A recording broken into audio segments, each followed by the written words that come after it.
I'd mentioned Nielsen there.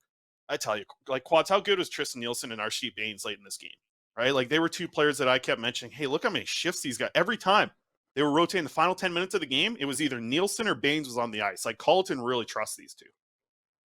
And I was about to ask you who you thought the best player for Abbotsford was last night, because for me, it's without a question, it was Arshdeep Bains. Like, Well, the two-way play, and you've been giving the take that this guy's going to play NHL games. Last night was the first night I can confidently say, yeah, if he can bring that to an NHL lineup, he's going to play games. Like, he's going to play in a role that Phil DiGiuseppe played, where you can put him on the fourth line. He can kill penalties for you, but he also has some offense to his game as well, right? And that's a thing that I feel like is one of not forgotten stories, because we've definitely talked about it on this show. But one thing that I don't think gets talked about enough is how this guy led the WHL in scoring last year, right? Like he was phenomenal with the Red Deer Rebels. You can come out of junior and be a guy who says, well, I led in scoring, so I'm just going to, kind of replicate that here and I'll be okay. He's really become a complete player. Like, he's become a player that I don't think many people thought would be in the running to play NHL games, but here we are, right? Like, he looks like a very, very complete player. He's out there shutting down the opposition when it matters late. He's scoring goals. He's setting up plays. I wrote down here the Hoglander goal. It was set up by Bains, and it was a really nice play from Bains at the line to really jumpstart the play. And same can be said about Tristan Nielsen, right? Like, their play through the neutral zone, I think, really was something that I noticed a lot last night. It was just how good these guys are at either disrupting the opposition or getting the puck up quickly through the neutral zone. And that's one thing that this Abbotsford team struggled with in this series against Calgary, that they did so well against Bakersfield, right? Like, look, I was talking to you about it, and, Harmon came out to a game with you I don't know how long ago it was, but he said, wow, AHL hockey sucks. Like, there's a lot of broken plays.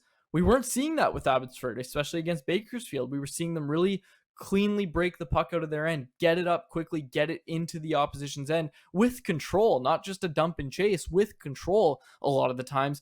And they kind of got away from that against Calgary. Now, I know Calgary's a better team, and that can be attributed largely to that. But last night, especially Nielsen and Bains, their play through the neutral zone, both ways, was phenomenal. And to me, Arshdeep Bains was Abbotsford's best forward, best player last night. yeah, get ready to clip this, Emil, because how long have we been saying it on this show that Arshdeep Bains looks like an NHL player? And something that we saw last night that I absolutely loved, you mentioned it, the playmaking's there, the offense is there. That's what he did that at the WHL, right? Like, it wasn't just goals he was scoring. This is a really smart passer. That is something in his game that translates to the NHL. You can say that, like Danila Klimovic, you get excited about the offense. Do we know that's really going to translate to the NHL? I'm not so sure just yet. There's still time to tell on that. Arshdeep Bains has the type of offense that is going to translate to the NHL because it's a high hockey IQ. He's thinking the game faster than these guys in the AHL are. And last night, you watch the final few seconds of that game, and the Abbotsford Canucks are kind of just holding the puck in the corner, like getting the last few seconds off the clock. A couple of huge slashes on Noah Juleson.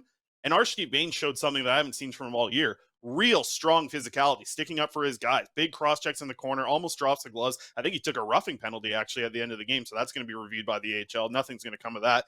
But Arshdeep Bains, he showed me something last night, the physicality, stepping up for teammates, more than I've seen the rest of the season, and that's exactly what you want in the playoffs. So I'm on the train, man. Arshdeep Bains is going to be an NHLer. He's proven that every night at the AHL level, and you're seeing it, man. All the minutes he's getting. I got to get a stopwatch out when he's playing in these AHL games, because I wish they had that publicly available somehow to see ice time.